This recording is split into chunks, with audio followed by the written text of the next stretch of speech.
अब सभी को पता चला होगा कि दो वीडियो सर्वेश मेंदड़े ने जाहिर किए लोनावाला के वक्सई गांव के मस्जिद को लेकर, जो एक प्राइवेट प्रॉपर्टी है। और यह जाहिर किया इसने कि हिंदू राष्ट्र सेना के धनंजय देसाई ने इस कार्रवाई को अंजाम दिया, और उसी के निवेदन पर तहसीलदार मैडम ने डिमोलिशन के ऑर्डर्स निकाले। बराबर ना, आपने सबने यही देखा ना।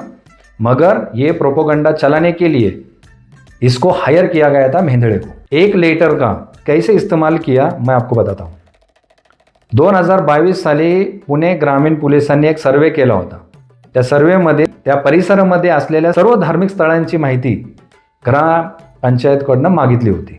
तो ग्रुप ग्रामपंचायत वक्सई यांनी सर्व धार्मिक स्थळांची माहिती दिली होती। त्यातूनच हा एक पत्र होतं की या मस्जिदचं इथं कोणत्याही प्रकारचा रेकॉर्ड नाहीये आणि एवढ्या एवढ्या स्क्वेअर फीटमध्ये याचं बांधकाम झालेलं आहे।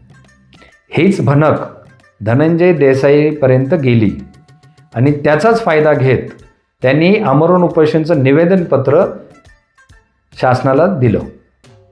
आमरण उपोषणचं निवेदनपत्र असल्यामुळं तहसीलदार मॅडमनी हिंदू राष्ट्र सेनेच्या पत्राला रिप्लाय केला आणि सांगितलं की आम्ही कारवाई करत आहोत, आपण आमरण उपोषण करू नये।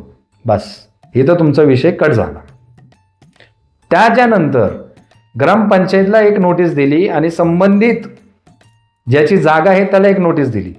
मग त्यांची हिअरिंग झाली आणि हिअरिंगमध्ये असं निष्पन्न झालं की ह्या बांधकामाला कोणत्याही प्रकारची शासकीय परवानगी नाही आहे, त्यामुळं डिमोलेशनची नोटीस काढली। आणि तुम्ही हिंदू राष्ट्र सेनाच्या अशा लँड जिहादी धनंजय देसाईचं प्रमोशन केलं, ज्याने प्रदीप बलकवडे या व्यक्तीची 74,000 स्क्वेअर फीटची जागा बळकावण्याचा प्रयत्न केला होता।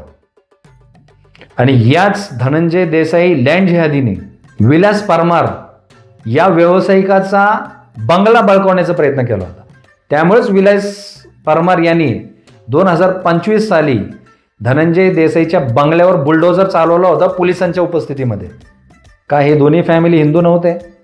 जर हा एवढाच हिंदू रक्षक आहे तर हिंदू लोकांच्याच प्रॉपर्टी का बळकवतो? तर ह्या छबीला स्वच्छ आणि शुभ्र करण्यासाठी त्याला हा एक मार्ग सुचला आणि त्यामध्ये तुम्ही लोकांनी त्याची मदत केली। आणि अशा लँड जिहादी धनंजय देसाई सारख्या लोकांचं जर प्रमोशन होत असेल, अशा गुन्हेगारी प्रवृत्तीच्या लोकांविरुद्ध आम्ही बोलणार।